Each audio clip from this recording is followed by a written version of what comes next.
యువమిత్రుడు భరత్ గారు, నూరి దత్తాత్రేయులు గారు, ప్రసాద్ గారు,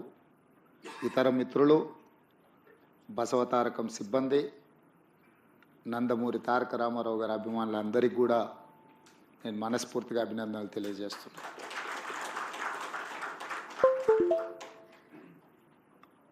నందమూరి తారక రామారావు గారు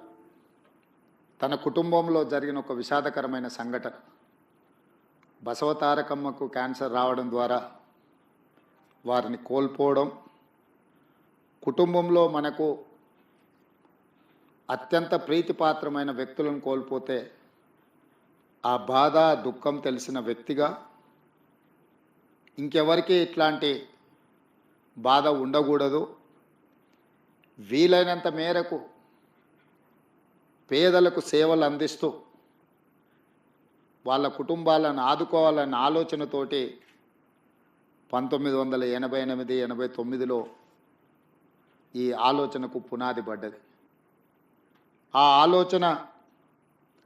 ముందుకు సాగకపోయినా 2000 సంవత్సరంలో నారా చంద్రబాబు నాయుడు గారు రెండవసారి ముఖ్యమంత్రిగా బాధ్యతలు చేపట్టిన తర్వాత ఆనాటి ప్రధానమంత్రి అటల్ బిహారీ వాజ్పేయి గారిని పిలిపించి ఈ సంస్థను ముందుకు తీసుకెళ్ళాలి, నందమూరి తారక రామారావు గారి యొక్క ఆలోచన, సంక్షేమము, అభివృద్ధి విధానాలను కొనసాగించాలని వారు పట్టుదలతో ఆనాటి దేశ ప్రధానమంత్రిని ఇక్కడికి రప్పించి ఈ యొక్క గొప్ప అద్భుతానికి పునాది రాయడం జరిగింది. ఆనాటి ఆలోచనను నందమూరి తారక రామారావు గారు నిస్వార్థంగా, ఎలాంటి లాభం కానీ ఎలాంటి స్వార్థం కానీ లేకుండా తెలుగు ప్రజలకే కాదు, ఈ దేశంలో ఉండే ఎవరికైనా క్యాన్సర్ అంటే ఒక మహమ్మారి,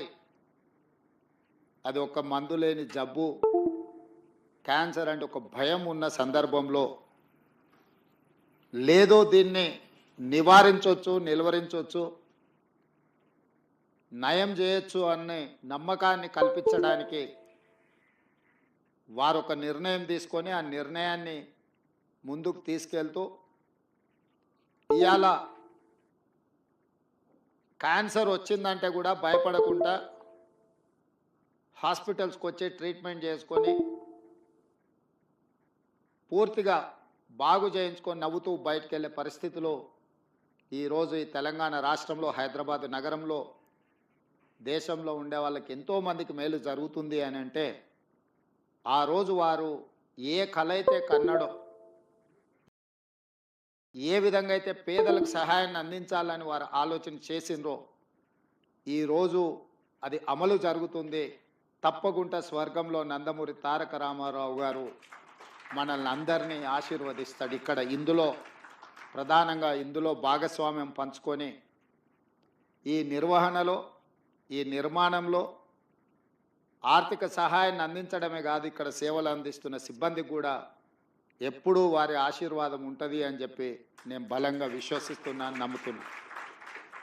అదే